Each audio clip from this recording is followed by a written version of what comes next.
We get approached a lot with small business owners asking us what are some of the most common mistakes that people have when they're going through the loan application process. And there are a few. What I did was comprise a quick list of about 10 things I think probably the main mistakes that a lot of small business owners make when they're looking to go through the loan process.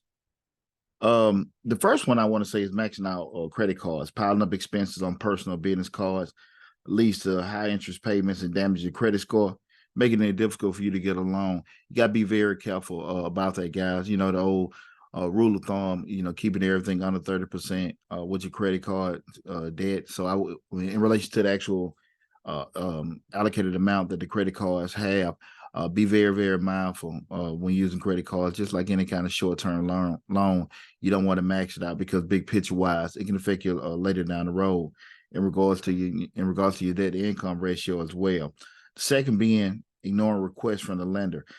Not being prepared with the information the lender may ask during the loan application process and making them wait too long for an answer.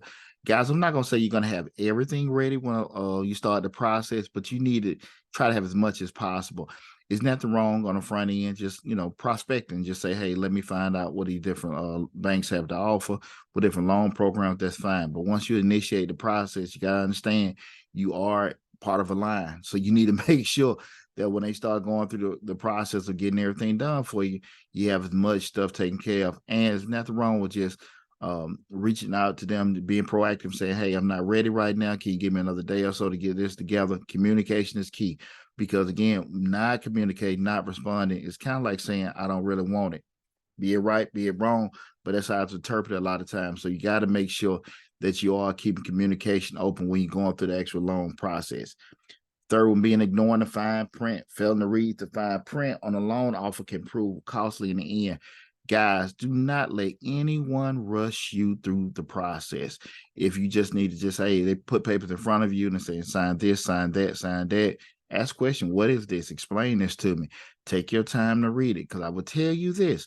If something goes wrong, they will have no problem whatsoever bringing it back to your attention. Hey, you signed this. Look right here. You signed that. So you need to make sure you protect yourself and cover yourself at all costs to make sure that listen, whatever that you guys agreed on, it is on paper, and there is nothing that was there that you didn't agree on, something that was added to, taken from. So just make sure you look and read the fine print. The fourth one is borrowing to have more cash on hand.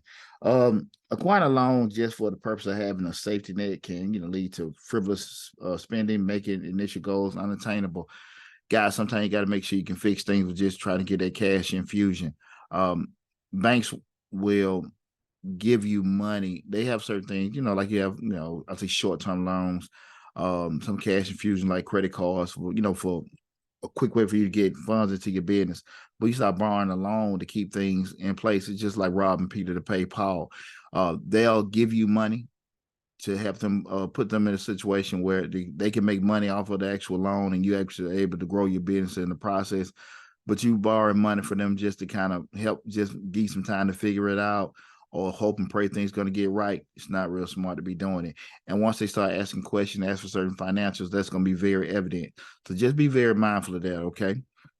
And failing to shop around, very important. Not comparing available offers from different lenders and accepting a loan with non-competitive interest rates and terms.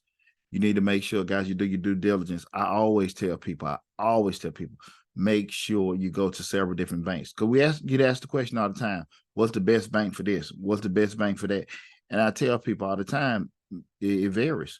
It varies on the particular type of business that you have. If it's online, brick and mortar, if you're doing sales, you're doing services, if you need quick transaction processing, if you need strong customer service, you may not need it at all. You might just need to just have your account set up from a depositing standpoint. You may not hardly ever need to talk to anyone at all, and that's where you can just get free checking. But if you need to have a bank where everybody's accessible and things like that, you need to make sure all that stuff is there, especially when you're going through the loan process and you have some glitches in the system. You can't get in contact with someone. Your account was you getting a was ACHs taking out your account in regards to the loan payments. They did a double charge on you, and now you can't get in contact with anyone on customer service. But they've taken almost $5,000 out of the account. You got to shop around, got to find what's out there and find the best fit for you.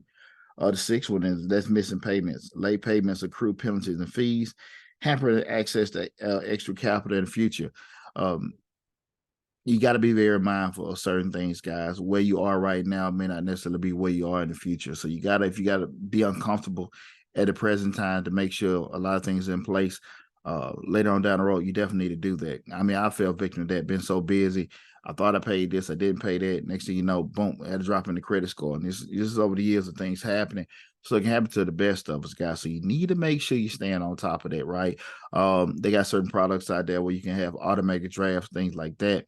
But if you're not going to be disciplined to make sure that you have the certain fees, not fees, have the money on hand to make sure you're covering that, I wouldn't get on top of it. But there are a lot of products out there to help you to keep on top of, so you don't miss it. Because I understand how it is to be busy, and forget, without talking about intentionally not paying, things can happen. Like I said, it happened to me before. But there are a lot of products and systems out there, excuse me, from virtual calendars, reminders, and things like that to help you out. But definitely, guys, that is a mistake you do want to avoid at all costs. Okay. Again, we're talking about top business loan mistakes. Okay. Things that can happen you from getting a loan, attain a loan in the future.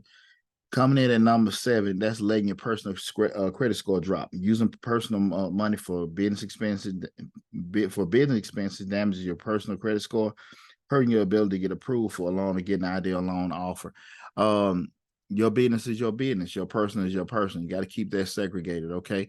You don't want to have be co-mingling the two. That's one of the main things we tell people when we start dealing in business. Try to keep everything separate. I understand how things can happen and stuff, but you need to be very mindful from an accounting standpoint, from a reporting standpoint. You put things in place to kind of correct those the way that's listed and wrote up in your books. Okay, that's why it's very important. If you don't know how to, you get a proper person to take care of your books. Coming in number 8, that is seeking an emergency loan. Seeking a loan in emergency. Making a desperate application for a loan during an emergency rather than having ready access to a line of credit. That's why I say, guys, it's so when we start looking at the loan structure of your business or from a capital structure of your business, you need to have several products on hand. That being cash, that being credit cards, that may be access to a line of credit, and if you need one, having a loan. And that's why it's so important you get with the right people to kind of let you know, okay, the different products that are out there. You can also go check out the videos we've done on business credit 101 and business products, business loan products 101, where we broke down the different kinds of business credit products out there, and also going more in depth, branching out from not necessarily business loans, some of the more definite products that are out there. So you can definitely go to on the YouTube channel, look in the finance playlist, and you'll be able to see some of the videos we've done where we've broken down the different business loan products to give you a better explanation of what you need to be looking for, to find the best fit for your actual business.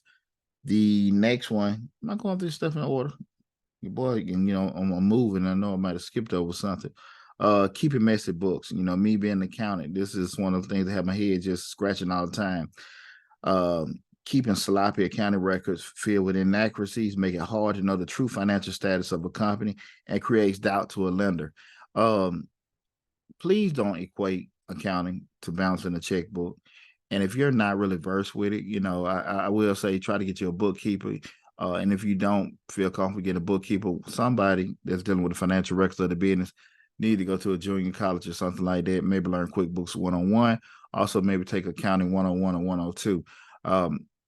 Accounting is like really, the one main structure of an organization. If it is not right, the organization will fall because nobody knows where you stand at, right? If your books are not together, there is no way for anyone to know if you're doing well or not. We can't get traffic confused with profits because you stay busy, you stay booked. That doesn't mean you're making any profits at the end. So you need to make sure your books are in order.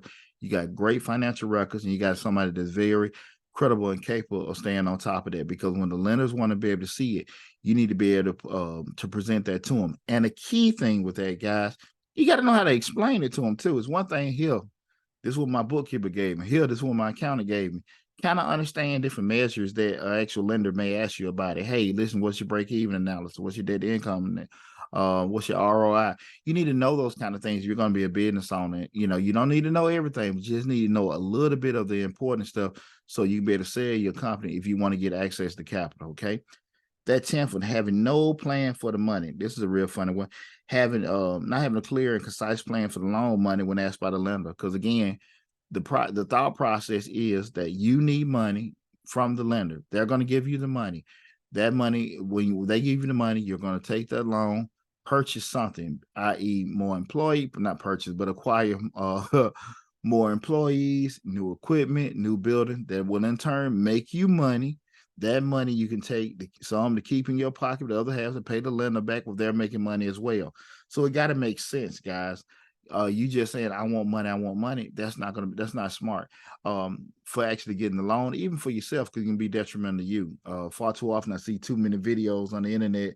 People, or their videos, people telling people to get, borrow $50,000 from this place, get $100,000 this place, with no plan on what to do with the money. Understand. You got to pay the money back. And at the end of the day, we've seen that just through what happened with the pandemic. So many people had access to all these loans, and they just trying to figure out what the hell. The money's gone because there was no plan for the money.